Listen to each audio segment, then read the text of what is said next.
Wasn't planned. So let's get into it today. So yesterday I had the privilege of marrying a couple, Troy.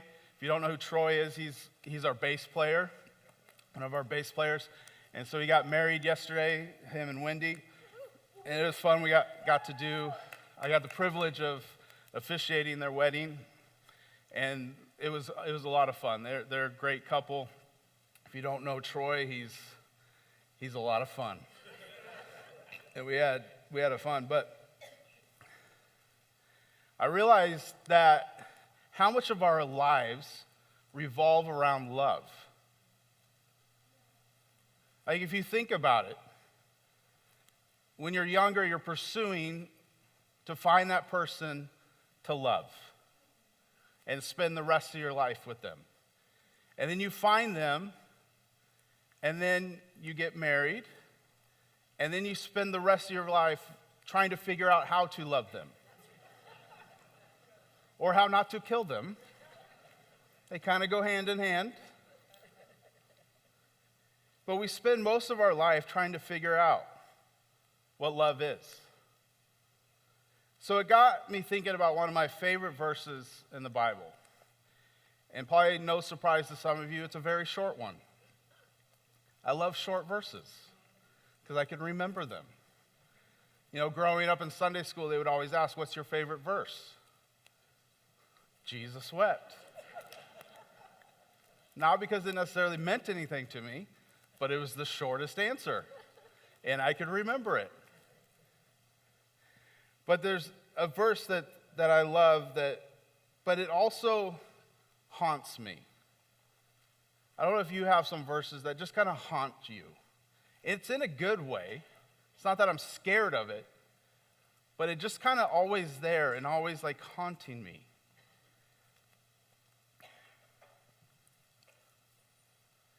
And so, yesterday with the wedding, I started, thinking about love and how do I feel loved? Like, what does it mean to be loved? How do I define love? And it started thinking about this scripture that we've kind of gotten love backwards, or at least the definition of love a little backwards. Because I think we define love as how we feel loved, right? So like yesterday we got home, I had a knot in my shoulder, so I asked my wife, hey, can you rub my shoulder and get the knot out? Well, I felt extremely loved. But that doesn't mean every time somebody rubs somebody's shoulders, they love them. But that is how I view love from my wife. Now, if some stranger comes and does it, I'm not going to feel loved. They probably won't feel loved either. But unfortunately, our culture defines love by how they feel loved. They say things like, love is love. And they define love by how they feel loved. So therefore, if you don't do what makes them feel loved, then you aren't loving. And you're not operating in love. If you don't agree with them, then they say you don't love them. And we do it too, if we're honest. Like, come on, husbands and wives. If our spouse doesn't agree with us, we're like, well, you don't love me because you didn't agree with me, right? So we all fall into this trap.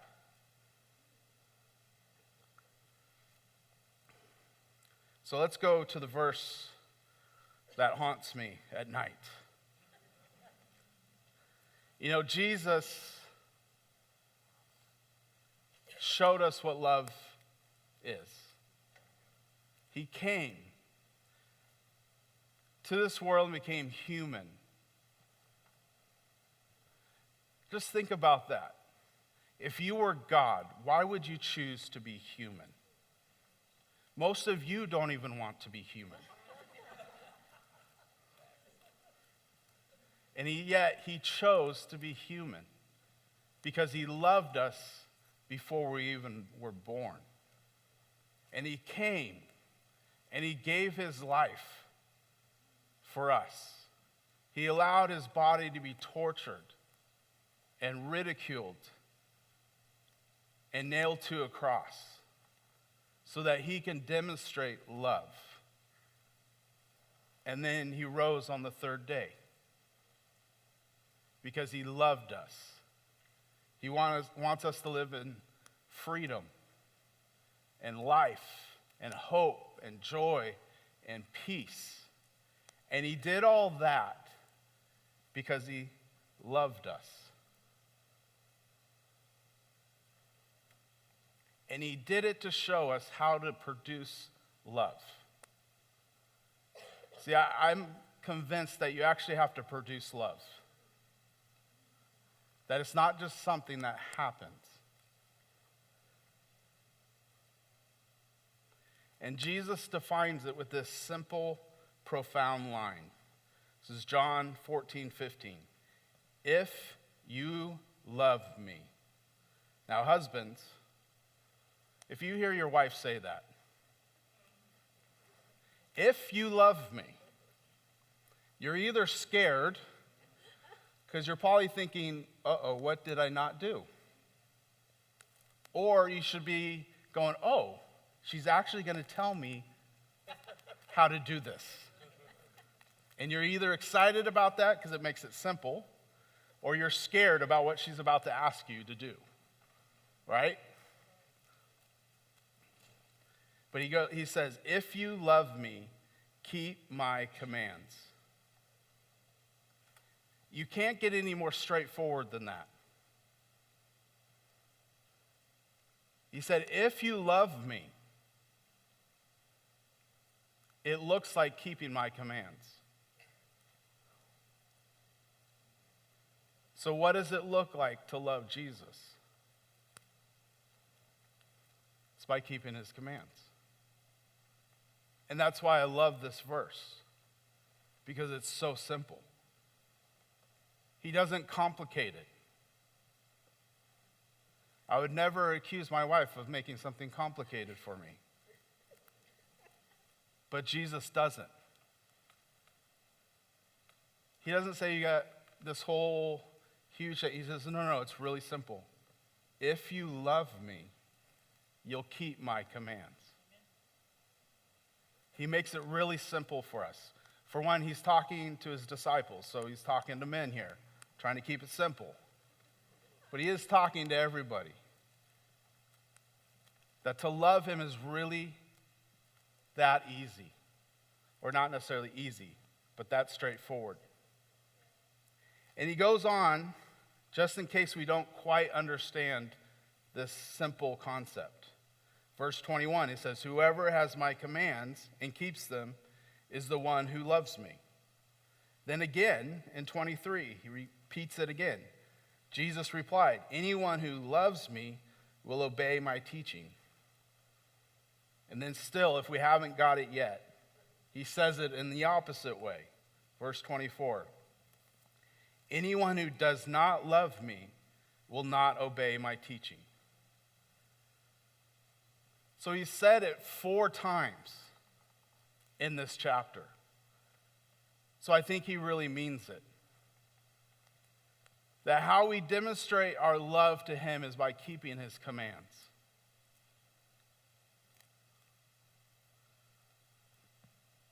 And that's why it haunts me. Because it really is that simple. But it haunts me because that means I have to live in accordance to his plan, not my own. That I don't get to live, if I want to love him, I don't get to live my own life. But I get to live how he's laid out for me to live. Say, well, that sounds very legalistic or very religious. And it can be if you're doing it just to follow rules. But if you're doing it because you love him, it's not legalistic. Like my wife, I follow certain guidelines and rules. Like I'm faithful to my wife. So does that make her legalistic because that's what she expects of me? No.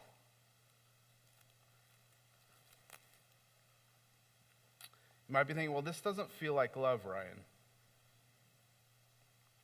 Well, let's look at what Paul said that love looks like.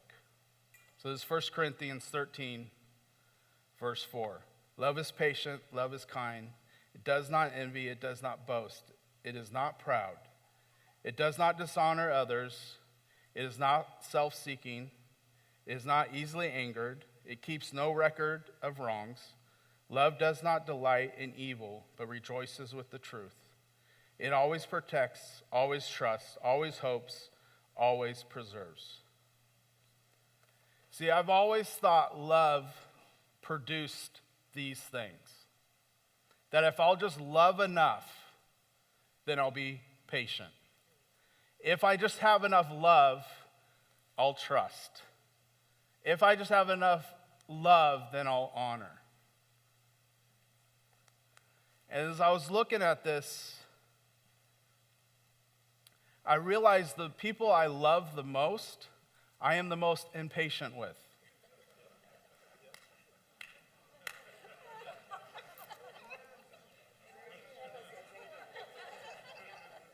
They can testify it. You can ask them. Because they should know better. They know I want to leave on time.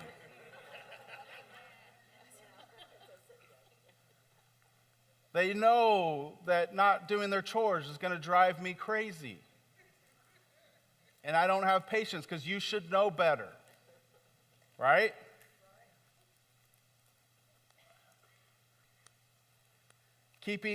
Wives, you love your husbands, don't you?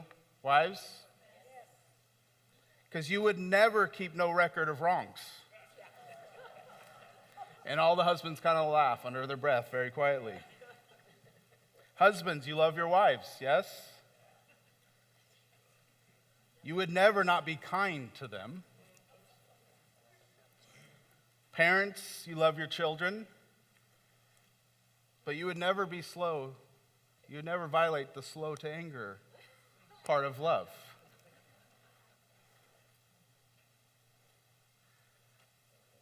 I think we thought about it in the wrong direction.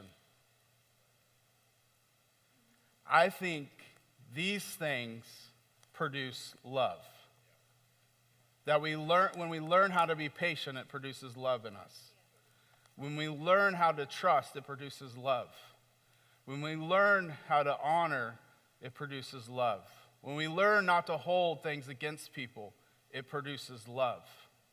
And that's why Jesus said, if you love me, you'll keep my commands. What does his commands produce? His commands produce these things.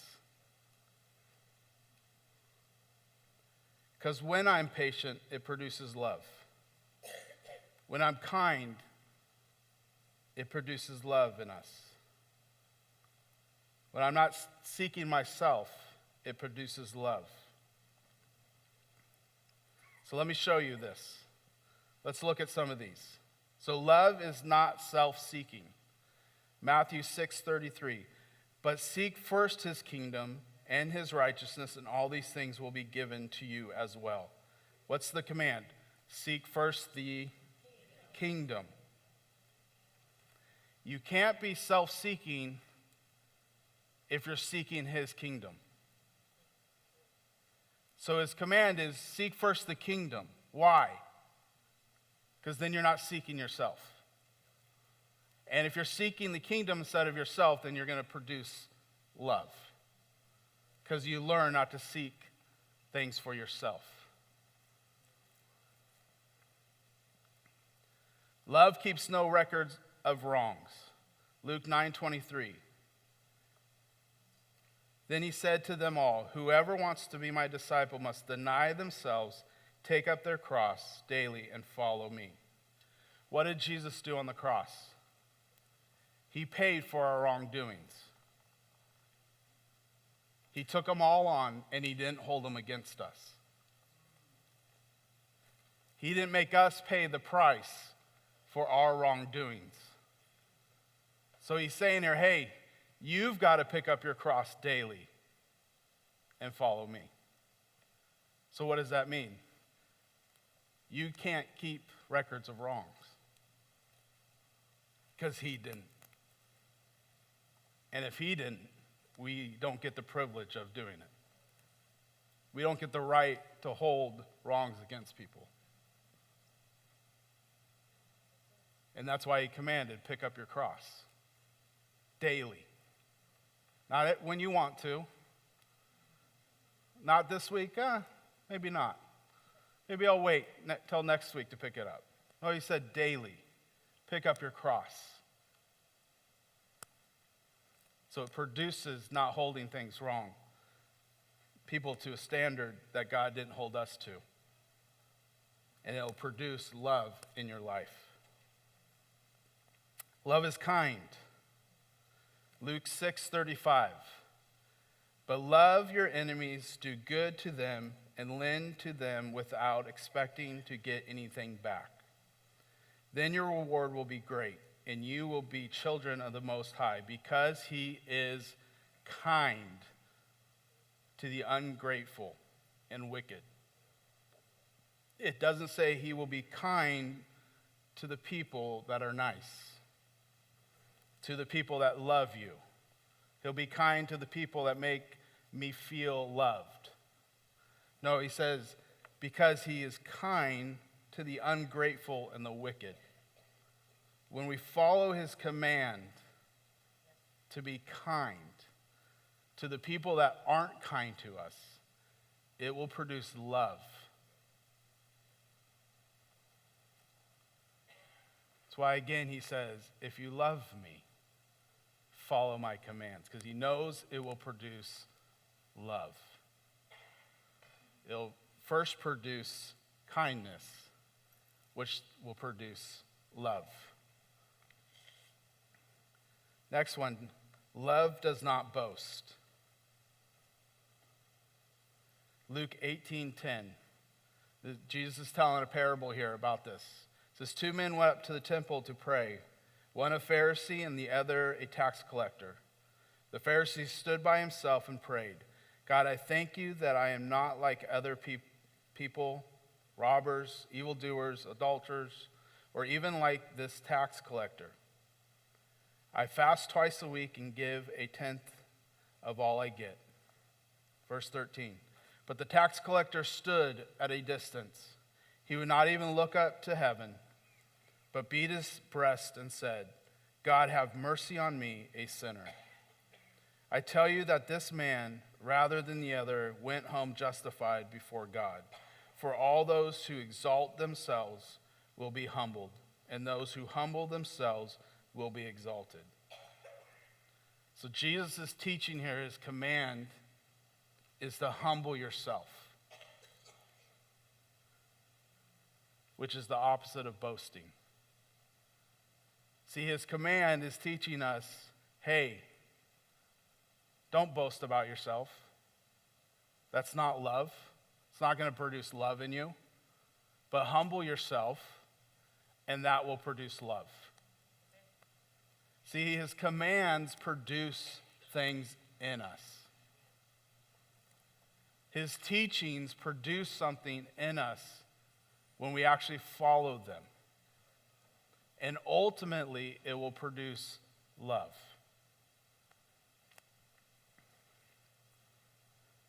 The last one. Love is patient, which I really wish Paul would have just left that one out. I think Paul might have been backsliding for a second there. No. I think this is one of the most difficult ones of them all, because it is kind of a key to the rest of them. right? Or am I just by myself thinking patience is no fun? But Luke 21:19 says, stand firm and you will win. So a little better translation of this is, by your endurance, which means patience. That word there means patience. So by your patience, you will gain your lives. How many want to gain your life? Well, patience is the key to gaining your life. Because how many of you, your life is miserable when you're not patient? Right? It's horrible when you're not patient and you're just waiting for somebody or something and you're impatient. Your stress level goes up, your anxiety goes up. And Jesus is saying, hey, if you'll follow my teachings, if you will be patient, you will gain your life. And when you're patient, you'll produce love. Because love is the only way to ultimately be patient with somebody. Because you love them, you'll be patient. Because you've learned patience. Just loving them, saying I love them, doesn't produce patience. Following Jesus' commands and teachings produces patience, which then allows you to love them. See, Jesus demonstrated this to us. In the end of this after the very end of John 14, Jesus says this.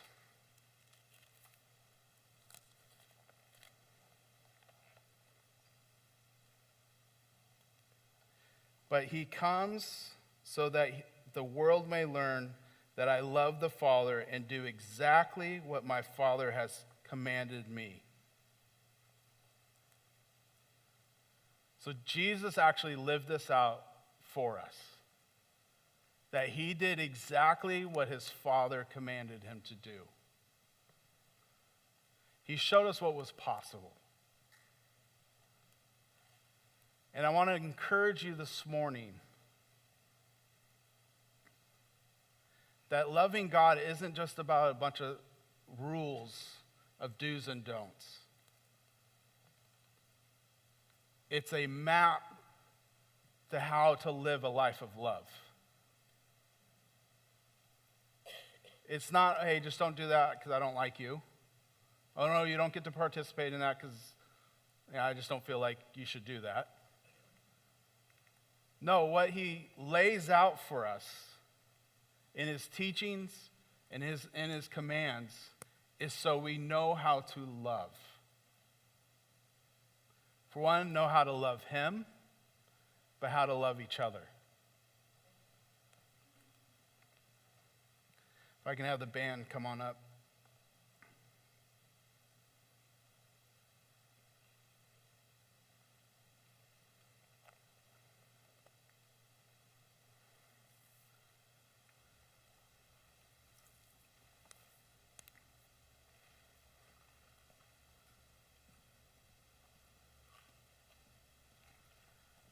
My hope this morning is not that this drives us to a bunch of rules, but it drives us to the one that loves us. See, Jesus said, oh, I do what my Father commands me because I know the Father loves me and I love him. And he is in me and I am in him. And then Jesus' last prayer for us before he went to the cross was, oh, that they would know that I am in them, that I love them, and they're in me, and I'm in the Father, and the Father's in them. That's what it's about. That's what it's about, following his commands, his teachings. is following someone that's so madly in love with you that they gave everything for you and for me. And he's saying, hey, if you just follow these, man, your life would be full of love. Because you'll learn how to be patient. You'll learn how to put others before you. You'll learn how to be kind. You'll learn how to trust me. You'll learn how to be humble in a way that produces so much in your life. And that's how we love Jesus, is by following his commands. It's that so simple. But yet, as humans, it's so hard to do.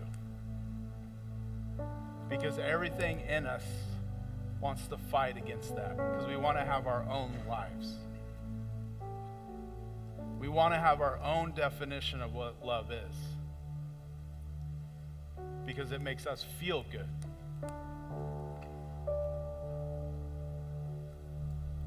Jesus didn't say, you love me because you make me feel good. He said, if you love me, to love me is actually to do something. So let's be people that know how to make Jesus feel loved, be loved. Let's be people that love Jesus. And he laid it out for us how to do that. And we're not going to be perfect. Throw that out the window. You're not going to be perfect. None of us are. We try to be. We try to follow his commands. And that's what he's asked us to do. But it's okay when you mess up. Just go back to the Father. Just go back to Jesus. Say, hey, I screwed that one up. I didn't quite follow that command to not hold wrongs against people. So forgive me and teach me again how to do that. That's why it's so important to be in the Word. How are you going to follow commands and teachings that you don't read, that you don't know about? I think that's sometimes why we don't read his Word. Why we don't read his words.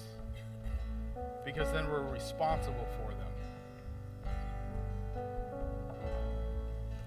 Why don't you stand with me?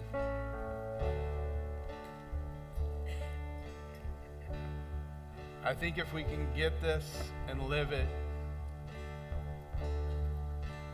it'll bring so much freedom to your life and to mine. I know when I'm following his teachings and his commands, that's when I'm the most free. That's when I'm the most satisfied. It's when I'm at the most peace, the most joy. But when I step out of how Jesus has taught us to live, that's when anxiety, pain, unforgiveness, bitterness comes in.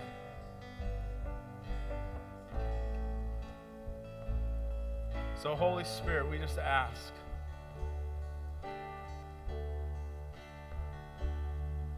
that you examine us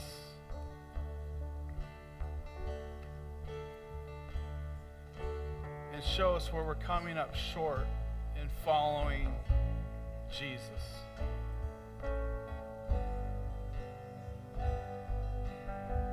Not to bring condemnation, but to bring freedom. That you reveal things to us to bring us into a place of freedom and not shame.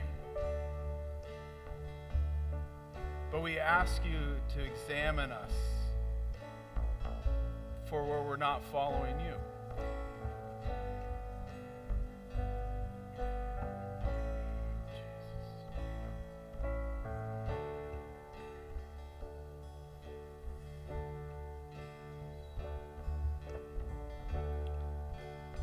Jesus, we love you. Oh, we love you. And you've made it really clear what that looks like. So teach us your ways. Teach me your ways.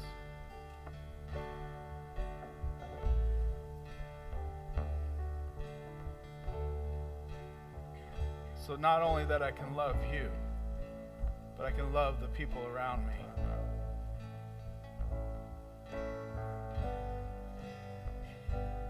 So I can be an influence to the world around me. So that when I walk into the room, they know that love has just walked into the room. That you have walked into the room.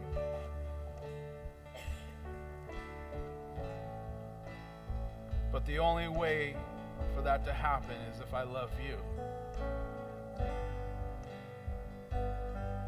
And you've showed us the way to do that. Is by following what you've taught us. By your commands.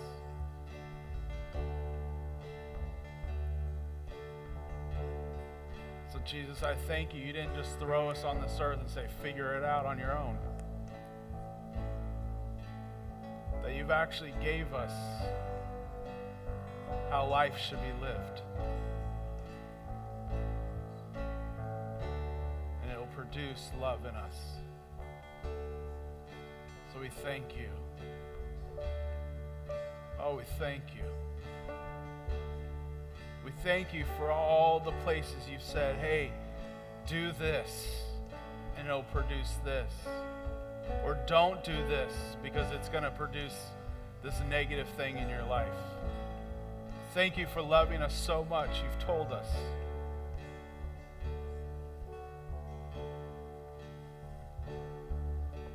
Because you are worthy. You are worthy of it all. Which means you're worthy of my life, living for you.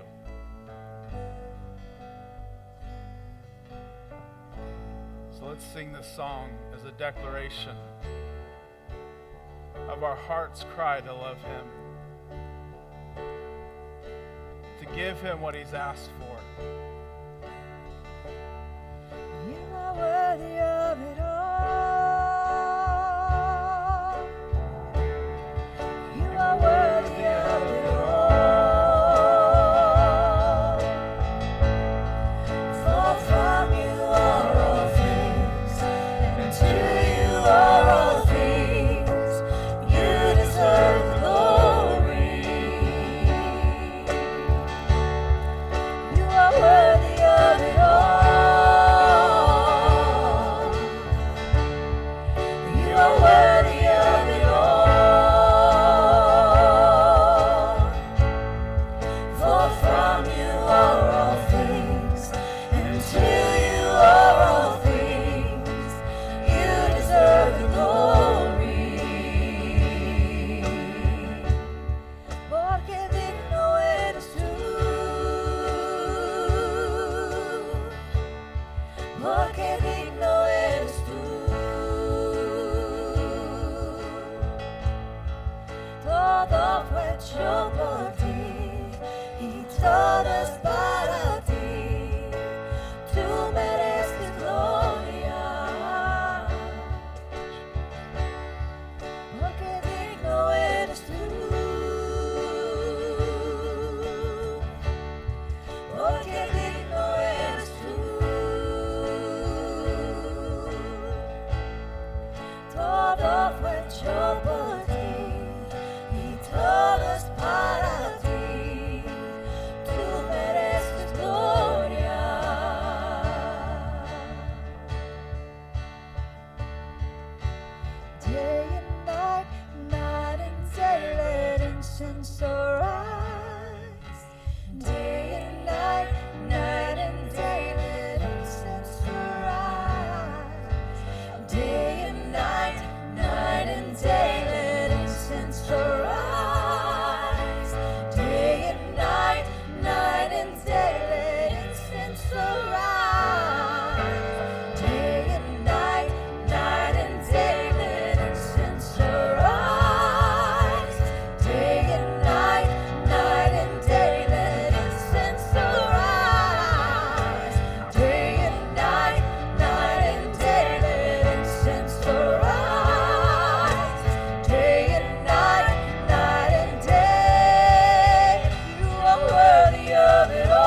life to give off an incense of love towards you and towards the people around us. So teach us to live lives that show that we love you, that demonstrates that we love you.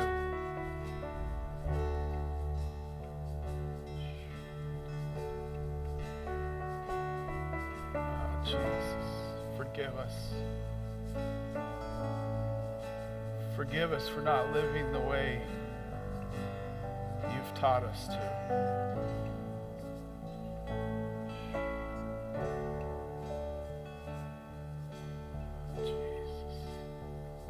Thank you for your mercy and grace.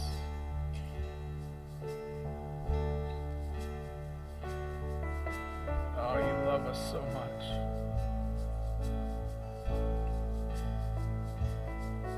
Thank you. Thank you that you hung on that cross.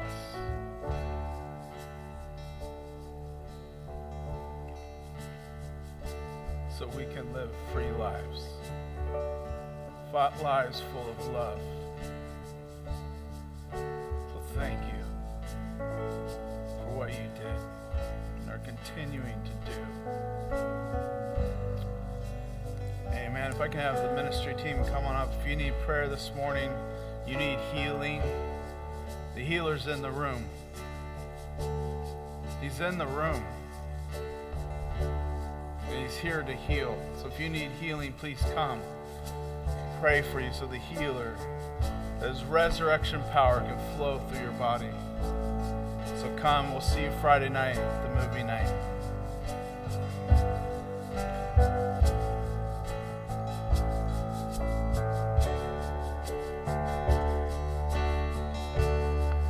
You are worthy of it all. You are worthy of it all.